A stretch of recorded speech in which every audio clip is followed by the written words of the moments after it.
Welcome back, everyone, to the Deep Dive. Law 21. You must outfail the competition. Outfail the competition. I like the sound of that already. It's from his book, The Diary of a CEO, Yeah. and it's all about why embracing failure could actually be your secret to success. Oh, okay. I'm listening. Yeah, so instead of fearing failure, Bartlett's argument is that a higher failure rate, Mm-hmm. when approached strategically, of course, Right. can actually increase your chances of hitting it big.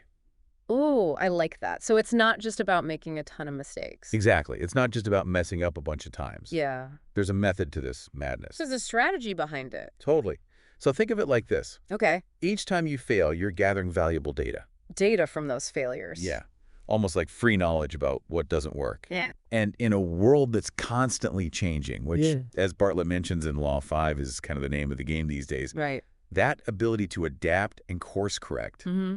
is absolutely crucial. Oh, totally. Especially in today's fast-paced environment, you've got to be able to pivot and adjust. Yeah. So are you starting to see the logic here? I am. But are there any real-world examples of this actually playing out? I mean, is anyone really putting this outfailing strategy into practice? Absolutely. There are tons of examples. Okay, awesome. But let's rewind a bit. Mm-hmm. Think back to IBM, IBM, okay. their former president, Thomas J. Watson. Got it. He had a pretty radical view on failure. Really? Yeah, he even had this famous saying, if you want to increase your success rate, double your failure rate. So he actually wanted people to fail more. He genuinely believed that making mistakes was essential for growth. That's pretty bold, especially for that era. It was. But he understood that failure often provides the most valuable feedback. Yeah, you learn from your mistakes. Totally. There's even a story about Watson refusing to fire an employee who cost the company a whopping $600,000. Whoa, $600,000? I'd be terrified. I know. What did Watson say? Did he say? His response was classic. No, I just spent $600,000 training him. Why would I want somebody to hire his experience? He saw the value in those lessons learned. He recognized that the lessons learned from that mistake were worth more than the financial hit. I like that perspective. A $600,000 training fee. That's one way to look at it. So Yeah. we've got this example from way back when. But what about today? Are there any modern companies living and breathing this pro-failure philosophy? One that comes to mind is Booking.com. Booking.com. Okay. They've really taken this idea of experimentation and run with it. Interesting. They actually created an experimentation platform where they can run thousands of tests at any given time. Hold on. An experimentation platform. Sounds pretty high-tech. It is, but it makes sense if you're serious about embracing failure as a learning tool. So they're constantly testing and tweaking things to see what works best. Exactly. It's all about figuring out what customers want and constantly refining their strategies. That's pretty impressive. Yeah. So what kind of impact has this had on Booking.com's success? Well, they went from what their former CEO called a basic product to having over 20,000 employees and pulling in billions in annual revenue. Wow. And you're saying this commitment to constant testing, even if it means failing along the way, is a big part of how they got there. It's a huge part of their success. They're not afraid to try new things, even if it means making a few mistakes along the way. So it's not just about being okay with failure. It's about actively seeking it out as a way to learn and improve. Exactly. If you're not failing, you're probably not pushing yourself hard enough to innovate and stay ahead of the curve. That's a good point. It's about pushing those boundaries. Right. So I'm sensing that this outfailing concept is more common than we might realize. It really is. Any other big names come to mind? Well, how about Amazon? Amazon. Okay, I'm listening. Jeff Bezos, their founder, is a firm believer in the power of failure. He's even said that Amazon is the best place in the world to fail. Whoa. That's a pretty bold statement, especially considering the scale of Amazon's operations. It is, but he understands that failure is an essential part of the innovation process. Yeah. He's talked about how failure and invention are inseparable twins. Inseparable twins, huh? Can't have one without the other. That makes sense when you think about it. Mm-hmm. I mean, they're constantly trying new things, launching new products and services. Right. Some of them are bound to fail. Yeah. But that's how they learn and ultimately come up with the big wins. Exactly. They take those lessons from the failures Yeah. and apply them to future ventures. So it's all part of the process. It is. Like, take the Fire Phone, for example. The Fire Phone. Okay, it was a major flop for Amazon. Yeah, I remember that one. But Bezos sees it as a valuable learning experience. So they didn't let that one failure discourage them? Nope. it didn't deter them from continuing to innovate and ultimately creating massively successful products like Amazon Prime and AWS. That's a really good point. So they took those failures in stride and used them to fuel their future successes. Exactly. And that's a key part of this whole outfailing philosophy. But how do they decide which risks are worth taking in the first place? I mean, they can't just go around throwing spaghetti at the wall and seeing what sticks, right? Well, Bezos has this framework he uses to distinguish between different types of decisions. He calls them Type 1 and Type 2 decisions. Type 1 and Type 2 decisions. Type 1 decisions are those big, irreversible ones that need a lot of careful consideration. Makes sense. Those are the high-stakes decisions. Exactly. But he argues that most business decisions are actually Type 2. Type 2, okay. They're reversible and can be made quickly. Interesting. So they're encouraging their teams to make those smaller decisions fast and learn from the outcomes, even if they don't always get it right. Precisely. It's about empowering teams to experiment, gather data, and adjust their approach as they go. That speed and agility can be a huge advantage in today's fast-paced business world. I'm starting to see how this could be a game changer. I tend to overanalyze things and get stuck in the planning phase. Maybe a little more of that Type 2 thinking would do me some good. It's a valuable skill to develop, and it ties in directly with this idea of embracing failure as a learning opportunity. If you're not afraid to make those smaller reversible decisions, you're much more likely to stumble upon those breakthrough innovations. Exactly. So we've gone from IBM to Booking.com to Amazon. Yeah, quite a range. And it seems like this outfailing philosophy is popping up everywhere. What's the common thread here? What do all these companies have in common? I think the common thread is a willingness to embrace uncertainty, to see failure not as a setback, but as a stepping stone. I like that. These companies understand that in a world that's constantly changing, the ability to adapt and learn from mistakes is essential for survival and ultimately success. You know, it's interesting because we often think of success as this linear path. Yeah, like a straight line. But maybe it's more like a winding road with a few detours along the way. Oh, I like that analogy. And maybe those detours, those failures, might actually be what leads us to the most incredible destinations. That's a great way to put it. And that's precisely the kind of mindset shift that Bartlett is advocating for. It's not about avoiding failure altogether. Right. It's about seeing it as an integral part of the journey. Exactly. Yeah. And that's a powerful perspective to have. So we covered some fascinating ground here, from big tech companies to, well, we'll get to that later. You know, teasing the next part. But I'm curious to see how this outfailing philosophy plays out in a more personal context. Okay.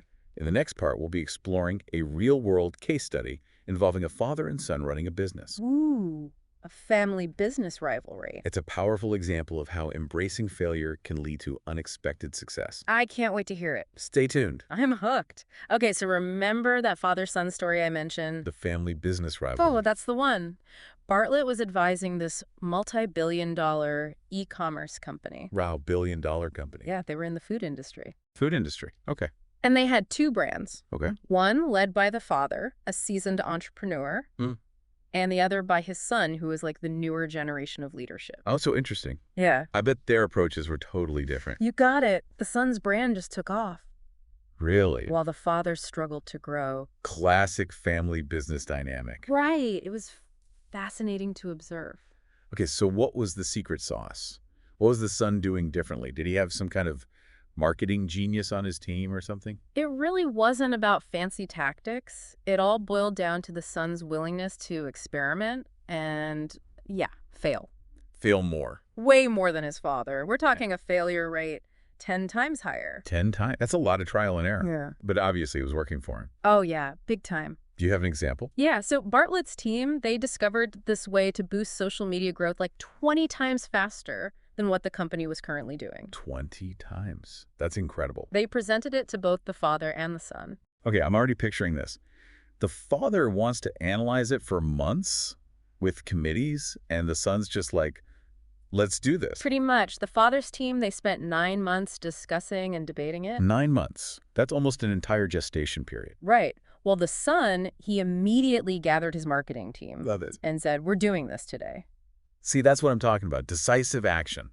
That kind of agility is so crucial in today's world. Oh, absolutely.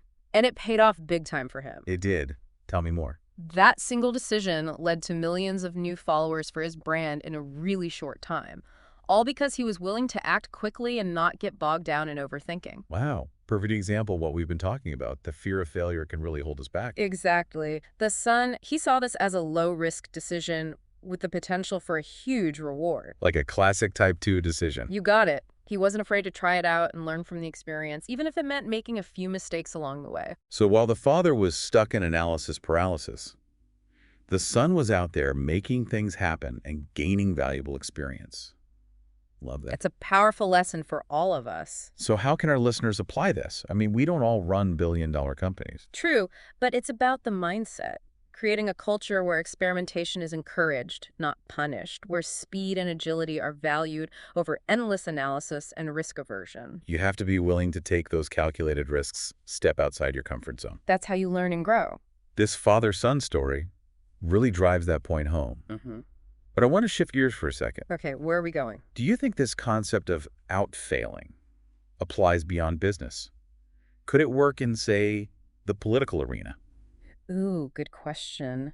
It's not something we usually associate with politics, but I think it definitely has relevance there. Because political leaders have to make tough decisions all the time. Exactly. They're dealing with complex issues where there are no easy answers. And the stakes are incredibly high. So how do you make those calls when you don't have all the answers? Well, Bartlett actually tells this really interesting story about Barack Obama's approach to decision-making under pressure. Barack Obama. Now, that's not someone I'd expect to be advocating for a fail-fast mentality. Right. But this story really highlights how embracing uncertainty can be valuable even at the highest levels of leadership.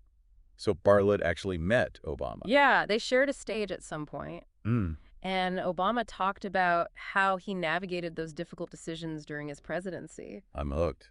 Did he actually talk about failure? He did. He emphasized that it's more important to focus on probability than seeking absolute certainty. Okay. He knew that in complex situations, you can't always predict the outcome with 100% accuracy. Right. I can only imagine the pressure he was under. It was immense, but he understood the importance of surrounding himself with smart people who weren't afraid to challenge his assumptions and offer different perspectives. It's about acknowledging that you don't have all the answers and being open to different viewpoints. Exactly. But how do you actually make a decision when you know there's a chance you could be wrong? Right. That's the tough part. Well, Obama had this rule of thumb he used: get to 51% certainty and then make the decision quickly. 51%? That seems pretty low for a president. I know, right? But it emphasizes the importance of decisiveness. Okay. Sometimes you just have to act on the best information you have, even if it doesn't guarantee a perfect outcome. And in that context, accepting the possibility of failure is crucial. Bold move. But I guess when you're dealing with global issues, you can't get stuck in analysis paralysis. Right. It goes back to those type 2 decisions. You have to be willing to make those calls, learn from the results, and adjust your approach as needed. That agility is key. So we're seeing that this outfailing idea isn't just a business principle. It's a mindset. A way of approaching challenges in all areas of life. Exactly. It's about embracing uncertainty and seeing failure as an opportunity for growth, and learning, not a sign of weakness. This has been so insightful. We've gone from big tech companies to the Oval Office. Quite a journey. And it seems like this outfailing philosophy is everywhere.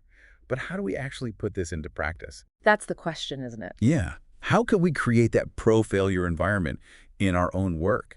Well, luckily, Bartlett provides a roadmap.